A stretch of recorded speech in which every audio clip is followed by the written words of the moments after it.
Di antara kesalahan di dalam sholat adalah tasbih, istighfar secara bersama-sama, berjamaah, kecuali untuk tujuan pendidikan.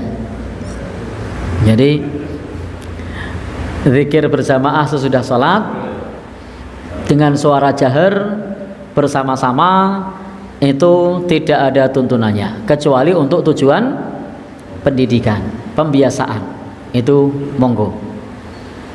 Saya di SDIT ketika mengajarkan kepada anak-anak, ya dijaharkan.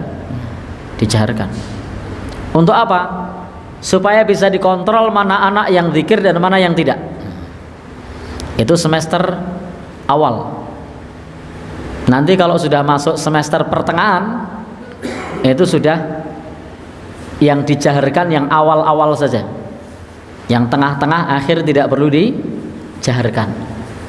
Ustadznya cukup bilang subhanallah, yang lain subhanallah, subhanallah, lirih. Tapi untuk awal-awal keras semua. Subhanallah, subhanallah, subhanallah, subhanallah. Untuk apa? Pendidikan, supaya anak-anak kita, anak-anak SD, anak-anak TK terbiasa berzikir. Begitu nanti sudah terbiasa begitu, bilang sama anak-anak, zikirnya jangan keras-keras. Tapi masih berjamaah, masih dikomando. Ustadznya bilang subhanallah, muridnya subhanallah, subhanallah, lirih. Alhamdulillah, murid-muridnya lirih. Untuk apa? Tadi pendidikan. Tetapi jika bukan untuk tujuan pendidikan, maka tidak ada sunnah untuk tasbih atau istighfar secara berjamaah sesudah sholat.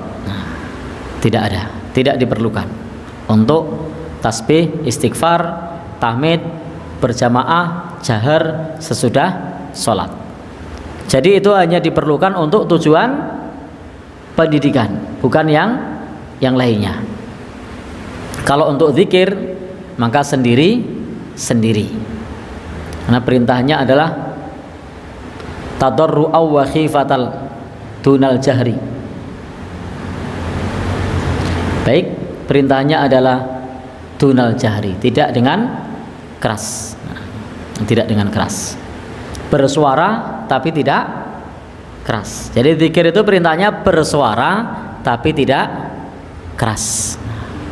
Jadi kalau zikir tidak disuarakan juga keliru. Karena perintah zikir itu bersuara, mulutnya bersuara, bukan membisu.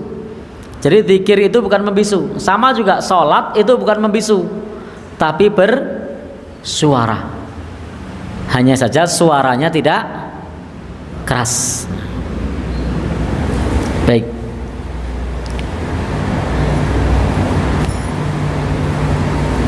Adapun perkataan sahabat Ibnu Abbas, semoga Allah Subhanahu wa taala meridhoinya, yang menjelaskan bahwa mengeraskan suara dengan zikir ketika orang-orang selesai dari sholat terjadi pada masa Nabi, maka ini ada penjelasannya. Jadi sahabat Ibnu Abbas pernah menyebutkan bahwa mengeraskan suara dengan zikir pada saat selesai sholat itu terjadi pada masa Nabi.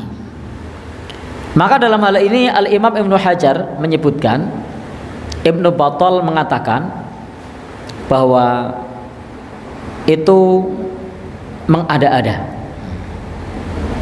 Kemudian Imam An-Nawawi berkata,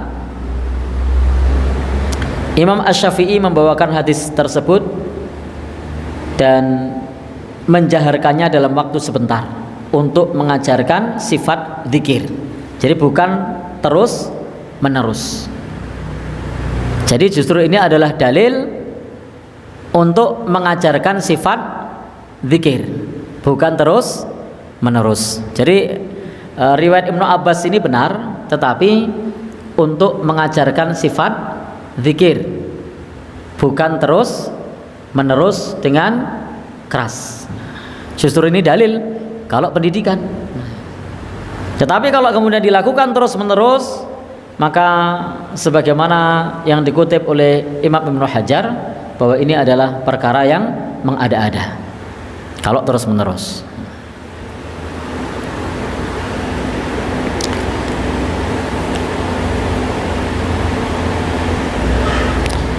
Maka kemudian disebutkan bahwasanya imam dan makmum dalam berzikir itu dengan suara lembut, kecuali dibutuhkan untuk tujuan pendidikan. Jadi kalau tujuannya pendidikan tidak masalah.